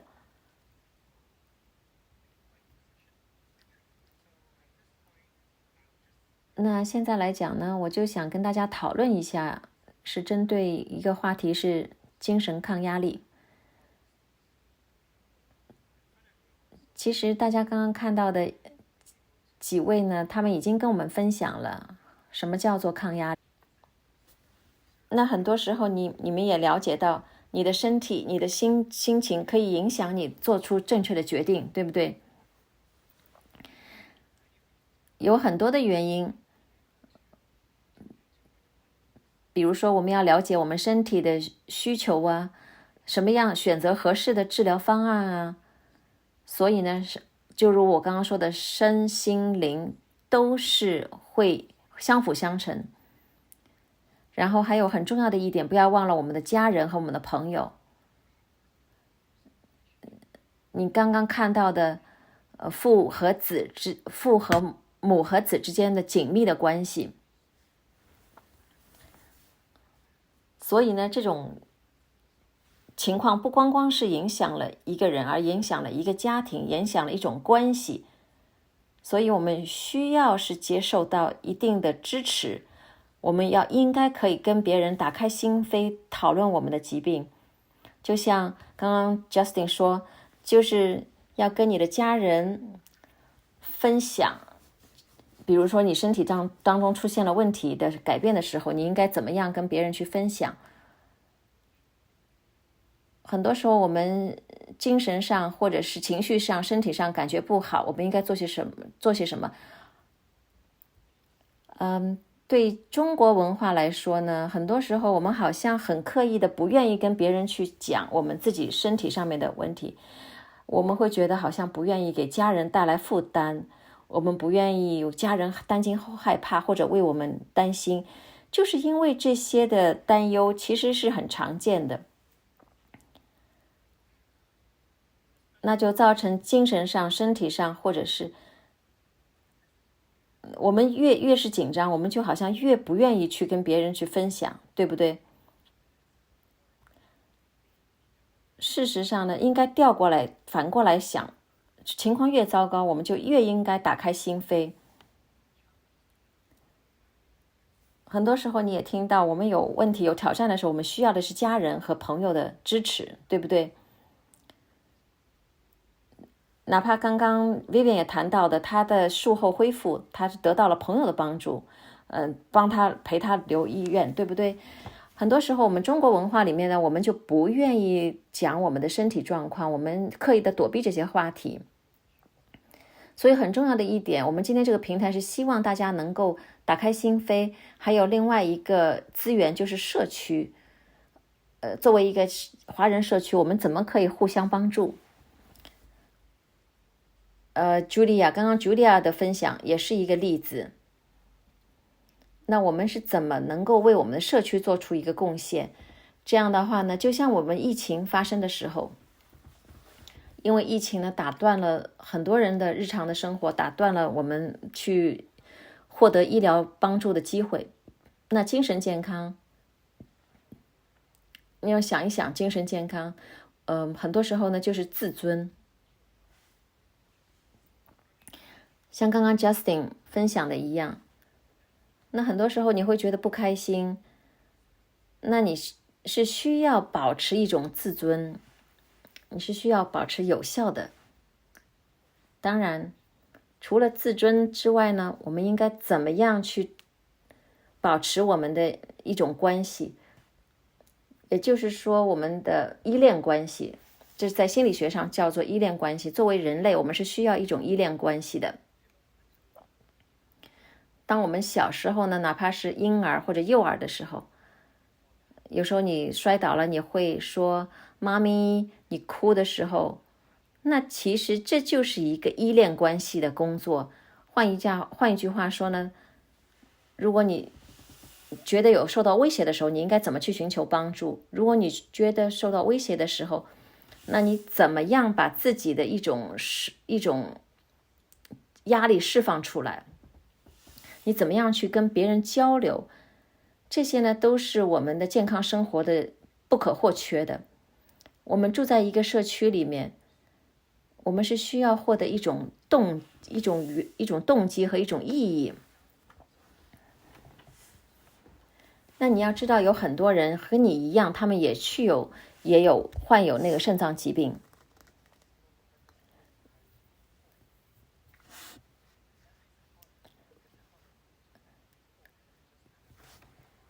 那我们不是应该把它收起来？那我们怎么找到动机所在呢？我们怎么把问题解决呢？那这个呢，就讲到这个呢，我们就应该讲到我们的灵活性和我们的抗压力。就是在精神上，我们怎么样去适应，怎么样去抗压，怎么样去适应，而不是去躲避。那就像刚刚 Justin 说的，你肯定人生当中有很多时候就觉得太糟糕了，生不如死的感觉。不论是急性疾病还是慢性疾病，都会给你这种问题。那我们想说的是悲伤的5个阶段，像大家屏幕上面看到的悲伤的五个阶段。比如说谈到肾脏疾病的时候，你有的面对的选择。那这个悲伤的阶段呢，包括否认呢，然后会有愤怒啊。那你会说啊，好像每个人都没有问题，为什么是我出现了问题？为什么是我？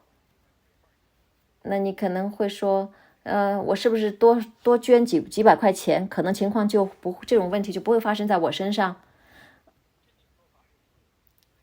那如果我这么做，是不是我的肾脏就没有问题了 ？OK， 那或者是我就吃素，我现在开始吃素，或者是我减肥掉个几磅，是不是情况就会好？或者我不喝咖啡，我少喝一杯咖啡。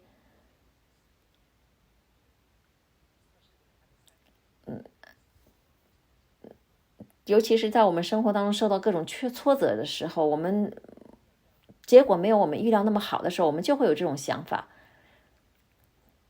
所以我们要知道我们应该怎么去面对这些问题。那这些阶段呢，就是帮助我们去了解这些情况是怎么发展的。有时候呢，你会在早上的时候有这种心情，晚上的时候、下午的时候就没有了这种想法。所以呢，我是希望大家能够了解，我们每一个人都会经历这些各种各样的阶段。在我们华人的文化里面呢，很多时候我们不讨论情绪，我们或者不让自己的情绪表现出来。所以我们需要认识到我们是有情绪的，尤其是我们是希望我们要明白我们家人是可以有情绪表现的。那如果一个人有复杂的情绪，那你告诉你的父亲，告诉你的母亲，告诉你的祖父母或者你的孩子，你可以发现每个人处理方式是不一样。尤其是中国华人文化，我们就把我们的情绪收起来。那很多时候我们说不用，妈妈不用担心，或者你告诉妈妈没关系，我可以自己搞定，你不用担心我。也就是说，我们在把我们的情绪藏起来。当然，我们每个人都会经历这些情绪。那我们是怎么知道我们是什么时候是在什么样的阶段呢？那很多时候会有否认。那比如说，你就可以慢慢了解为什么有些人会对你发脾气。这是关乎到我们的理解，我们的聆听，或者是我们怎么去给对方一个空间。那我们要允许自己有不同的情绪，这是非常重要的。聆听他人的情绪发泄也是很重要的。我想我们可以看一下这个羞耻感或者是瑕疵感，这是我们在这个肾脏疾病的研究当中发现的。很多时候我们会想，为什么会有那么比较少的华人会愿意做这个肾脏移植呢，或者是肾脏捐赠呢？因为是很多人呢就不愿意他人去为我们担心。那我们有时候会想，别人是怎么看我的呢？我可不可以把我的工作每个星期天就做好呢？所以呢，很多时候呢，我们是希望大家都很勇敢，可以跟他人分享他的经验。因为很多时候你看那些电影明星，你会觉得啊，他们的生活好像很简单一样。因为在我们人生不同的阶段会有不一样的阶段，不同的疾病，所以很重要的一点是我们应该能够打开心扉，跟他人分享，能够获得我们想获得的资源。那我想大家看到电脑屏幕上面这张图，你看到了什么图像？那这个跟透析和移植有什么关系呢？那我可以给大家5分钟去想一想。那这个图到底想告诉我们是什么？我不知道大家是不是可以打字在屏幕上面。这里看到的是反射，就是说我们自己看到自己的一个形象是什么，那就可能就是变得更加的强壮，像刚刚某个人提到的，那对那些健康的人来说呢，他们通常在心理上面会比较的正面一点。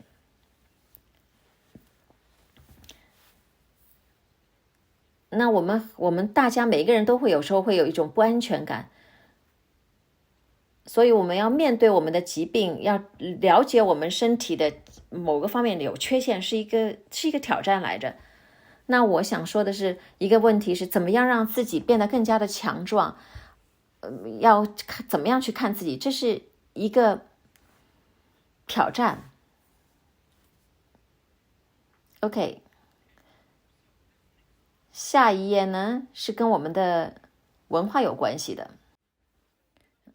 我们呢看一下亚洲的文化，我们知道，我们今天在座的有华裔和韩裔，那我们都是在文化上面是有一定的适应性，对不对？那我们每天用的餐具呢，可能用的比较多的呢是筷子，而不是刀叉。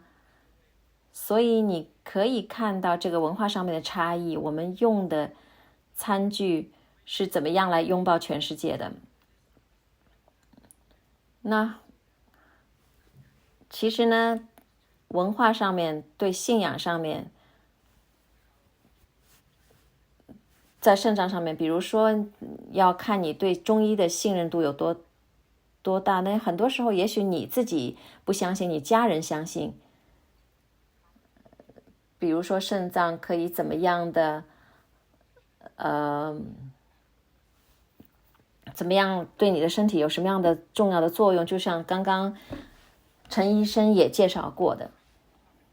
那很多时候我们会避开一些话题，尤其是加拿大的华裔来说呢，我们会用刀叉，也会用筷子，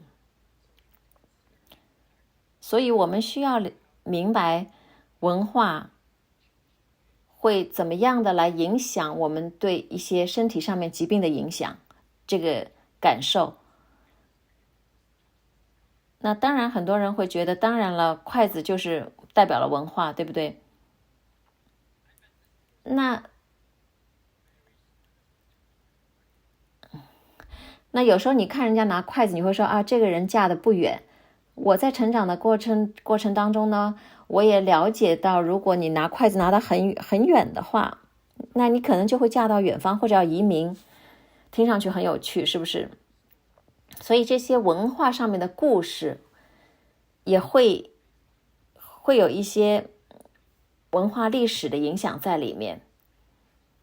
那这些也会影响我们的意愿来谈论我们的捐赠啊、疾病啊。那所以呢，我也就曾经听过有人说，哎，我在星期六的下午我就不想听关于我身体疾病上面的问题。那我想说呢，我们很多的习惯也在改变当中。比如说呢，你如果去一个中餐馆，你会看到筷子，但是你也了解这代表了什么。那以前呢可能没有公筷，现在呢你会看到有更多的有公筷，对不对？所以也就是说我们也是在改变当中。那所以我想说的就是我们要接受面对，我们要了解中国文化对我们的影响。那我刚刚讨论了那个筷子，那我们中国人就是民以食为天，所以我们来看看下一页。大家看到的是一个火锅或者是一个大的碗，那就想象这是你的人生，然后你把不同的佐料放进去，你可以想象到每一个火锅都是不一样的，对不对？因为每一个人放进去的营养都是不一样的，成分都是不一样的。那你就要想一想，你这个大碗里面，这个火锅里面，你想放什么样的佐料进去，有不同的灵感，有不同的价值观。那这个呢，可能就可以帮助我们来面对我们的疾病。在这个人生的火锅里面，有不同的价值观，有一些事情对我们来说是非常重要的。那你可能就是要事业上面的成功，或者像那 Julia 刚刚跟我们分享了她怎么去服务社会。那有些人喜欢多一点的麻辣料，有些人不喜欢麻辣的料。那这些疾病呢，可能也就是你人生的一种佐料。你吃光了肉，你可能只能吃蔬菜。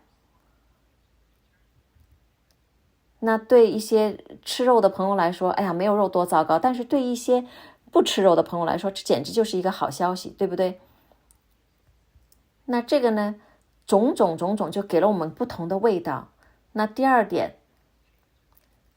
那这个当中的佐料的分量可能也会有改变，就像刚刚 Justin 说的。那不要花时间去想昨天发生的事情，因为每一天你都可以放不同的佐料到你这个人生的火锅里面。那第三个消息，我想跟大家分享的是，我们不是要看里面是什么东西，我们其实是这个容器。那有些日子，人生当中某些日子可能很苦很辣，有些日子不是的。你不应该沉浸于昨天发生的事情，或者是今天的日子过得不怎么样，或者是为明天而担忧。不论是这个昨天的味道有多么美味，你不要总是沉浸在昨天的日子的里面，因为我还有明天要过。那这个呢，就是我想跟大家说的抗压力。我们要打开自己的心扉，能够接受改变。那个最后还是我要讲的，还是跟食物有关系。你可以看到是关于这个图片上面一双筷子和一捆筷子的区别。基本上一捆筷子你就是很难把它折断，对不对？所以呢，我们也听到过很多家庭的重要性，尤其在我们面对危机的时候，难受的时候，那你可能讨论一些，要跟家人要去讨论，比如说肾脏疾病啊、肾脏捐赠啊、肾脏移植啊、透析啊。所以这就是我们今天的中心思想。我们今天网上讲座的题目叫做携手共强，因为对我们中国文化来说，是集体的力量是非常重要的，这是我们中华文化一直强调的东西。这就是我想跟大家分享的关于心理健康上面的内容。那我呢是服务于多伦多西区医院，我们有一个亚裔人士健康的协会。那也许我就差不多要讲完了今天的话题，要看一下我们其他的小组成员，或者是还有没有什么话题想跟大家分享。那我现在的资料就到这里。Justin， 首先谢谢大家。其实我们需要更多这样的网上讲座。我呢是在这个确链董事会工作了6年，我们一直是致力于希望能够改变那个华裔社区，能够讨论更多的这相关的话题。对，很多时候就是让亚裔能够打开心扉，讨论这些话题，不是一件容易的事情。我想说的另外一点是，很多人，我知道那些人，也许你也知道，他们第一次听到那个肾脏疾病的时候，他们会听到这个肾脏移植，那他们有时候会是在他们这些信息都是从电视里面来的，或者是从这些杂志当中来的，所以很多人会觉得有一个印象，对的，能够做一个移植的话，会改变一个人的人生。那这个等待的过程这个路程是非常长的。你要准备好，你可能要开始像一个长途的马拉松的跑步一样。那我呢，就经历了3次的移植经验。那其实就像刚刚冯医生说的悲伤的5个阶段，我其实是真正经历了所有的阶段。那在你经历过这些阶段之后，你会回头看的话，你会觉得移植也好，那个透析也好，你会有另外一种观点去看，因为整个的医疗团队会帮你走过这些过程。那我们的目标呢，是希望能够帮你走到人生的最后，不论是你这个路程有多长，那你要注重的是现在的当下，要活在当下。那很多人就非常渴望要得到捐赠，然后呢，他们就不愿意接受透析。那我就会跟大家说，不要去在乎太多东西，你今天还很好的活着，对不对？那这心理上面要做好很多的准备，你就不会觉得失望。那这些呢都是有帮助的。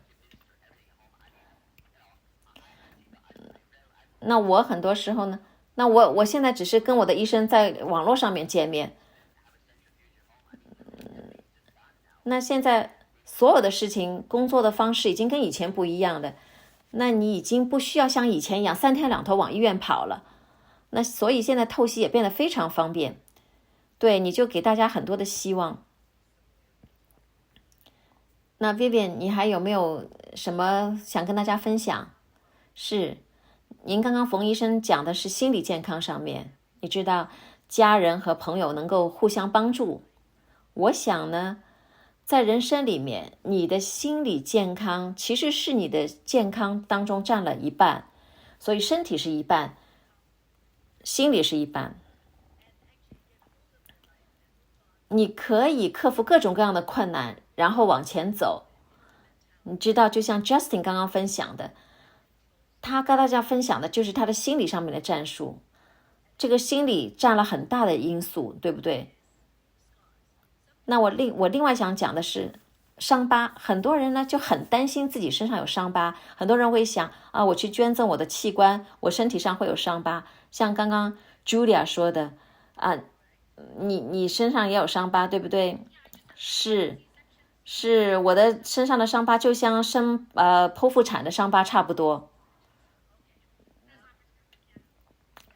就是在我当时剖腹产也是在同一个伤疤。那对我来说，什么叫做伤疤呢？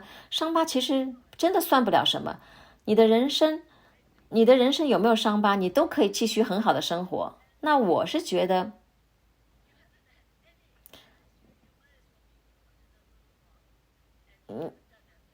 你可能你的人生总会要有这样那样的人生经历。所以这不是一件大不了的事情，你不要让这个事情充斥在你的心里面。我也想谢谢 Justin 和 Vivian。有时候呢，作为一个非对象的活体捐赠者呢，我很难有机会听到一些其他的人的故事。那我很高兴今天有机会能够听到 Vivian 跟 Justin 的分享，我们也很高兴能够在这里见到你 Julia。 陈医生，你还有什么想法？我的想法跟刚刚几位分享的差不多，那我想再一次的感谢大家来参加我们今天的网上讲座，谢谢你们分享你们的故事。那有几个大家常见的主题，这个心理上面的适应的机制呢，会很重要的。这个呢，会帮助你能够面对你的慢性疾病。每一天呢，其实有很多的心理适应机制。我想，如果有另外一个点，我想强调的话呢，就是要希望我们把大家可以拿到的资源都集集在一起。因为作为一个肾脏专科医生，我很有幸可以为大家提供各种各样的知识和经验。那我们整个的团队，比如说冯医生，还有我们的护士，还有我们其他的一些医护同僚，他们都可以为你提供各种各样的服务。所以你有问题就不要停下来，一定要问我们。还有很重要的一点是，您要去找到您的问题，您自己去找到，我们可以提供方案。那我也希望我们今天的这些为我们大家能够提供一个更好的了解，更好了解肾脏疾病。那如果你有问题的话，如果您今天我们的网上讲座能够解答你的一些问题，或者是解开您心里的一些疑惑，那是我们非常高兴的。那我是希望我们今天是为你提供了您需要的信息，太棒了。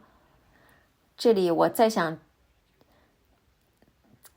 感谢一下我的朋友，我的同僚陈医生，还有我们今天的小组成员 Justin、Vivian、Julia， 还要感谢我们今天的同声传译不停的给我们翻译，谢谢。谢谢 Judy， 谢谢 Renee、Minnie 和我们的韩语和我们几位翻译给我们做了翻译工作。今天呢，我们给我们整个社区的信息应该是非常清晰的。我们一直是希望大家能够进行一些开放式的对话，能够互相支持，共度难关。同时呢，我也希望借这个机会祝大家中秋节愉快，享受月光，享受月亮，但是不要吃太多的月饼哦。享受今天的节日，保重。然后我们希望大家在下一次的网上讲座再见，祝大家过一个非常愉快的礼拜六，再见各位。